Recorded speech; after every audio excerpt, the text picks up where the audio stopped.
Olha só, quando a gente pensa em grandes revoluções, o que vem à cabeça? Palácios, campos de batalha, certo? Mas e se eu disser que uma das maiores transformações da história começou no silêncio, no vazio do deserto? É exatamente essa história que a gente vai desvendar hoje. Uma revolução que acabou, de um jeito ou de outro, moldando o mundo ocidental. Então, para começar, vamos direto ao ponto com uma pergunta que, olha, parece um baita paradoxo. Pensa comigo, o cristianismo finalmente deixa de ser perseguido, se torna uma força dentro do Império Romano, ganha poder, prestígio. E aí, justamente nesse momento, um monte de gente decide fugir? Largar tudo e viver no meio do deserto? O que explica isso? Um paradoxo cristão, uma crítica profética a uma igreja mundana. É aqui que a gente começa a entender. A resposta para aquela pergunta é que, bom, não era bem uma fuga, era na verdade uma crítica. Uma crítica muito forte, quase profética.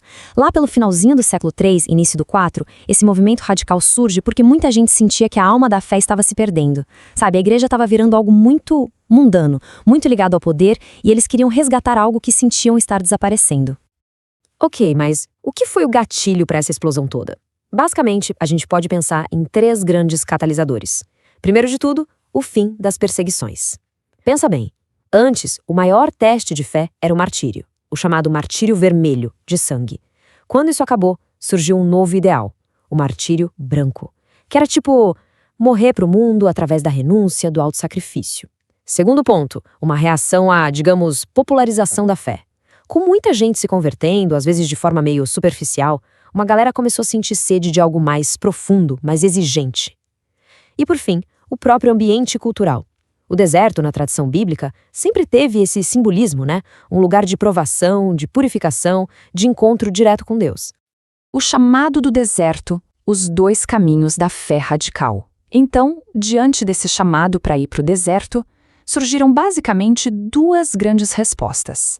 2 modelos, 2 caminhos, que acabaram definindo tudo o que viria depois na vida monástica. E esses 2 caminhos eram bem diferentes. De um lado, a gente tinha o eremitismo. Pensa nele como o caminho solitário. A grande figura aqui é Antão do Egito. O foco era total na solidão, no combate espiritual de cada um, na oração individual. Do outro lado, surgiu o cenobitismo, que é o caminho em comum.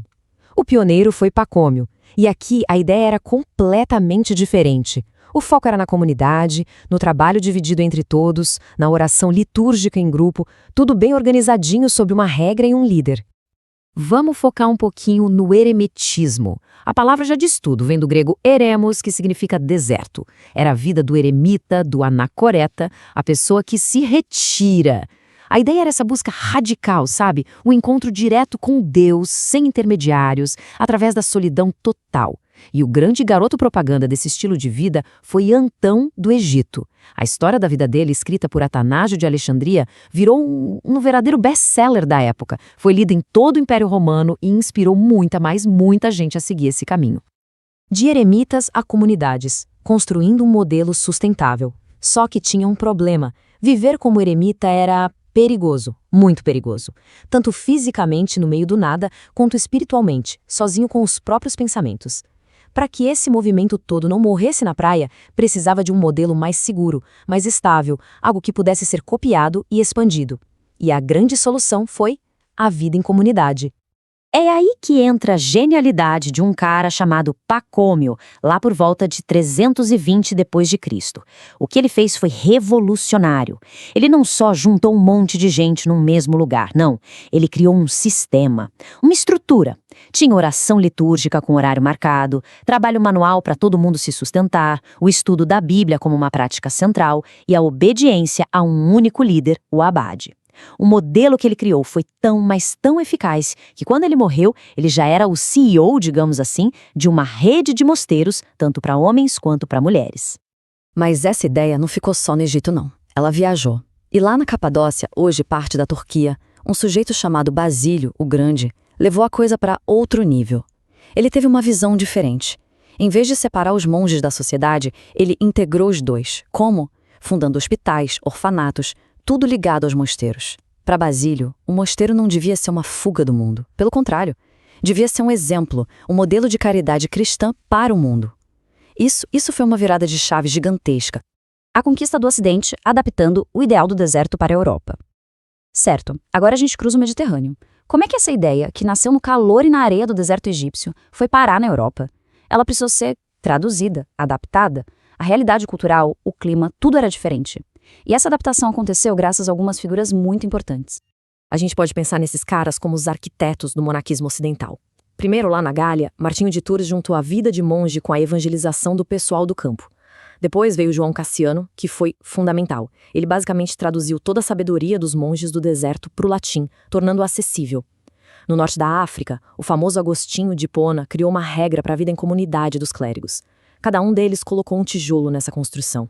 E todos eles, de certa forma, prepararam o caminho para um nome que iria sintetizar tudo isso: Bento de Nurse. E a regra de São Bento, ela se tornou o modelo para o monaquismo no Ocidente por um motivo principal: um equilíbrio incrível. Ela se apoia em alguns pilares: o Opus Dei, ou Obra de Deus, que são as orações diárias em comunidade, a Lectio Divina, que é essa leitura orante, meditada das Escrituras, o famoso lema Ora Elabora, ou seja, um ritmo que equilibra oração e trabalho, e, por fim, a estabilidade e a obediência, o compromisso de ficar naquela comunidade e seguir o abade. Não era nada extremo, era uma regra moderada, cheia de sabedoria e, acima de tudo, profundamente humana.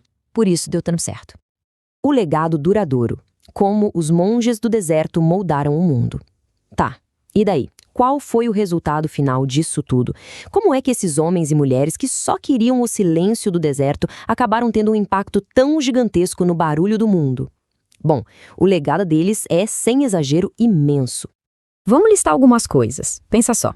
Eles salvaram a cultura clássica. No seu escritório, eles copiaram à mão textos de filosofia, literatura, história, coisas que a gente teria perdido para sempre.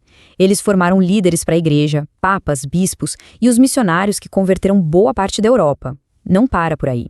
Eles criaram a base da nossa rede de caridade, fundando hospitais, abrigos e, talvez o mais importante, os mosteiros se tornaram modelos de comunidades autossuficientes, funcionando como verdadeiros faróis de estabilidade e conhecimento durante os séculos mais conturbados da história europeia.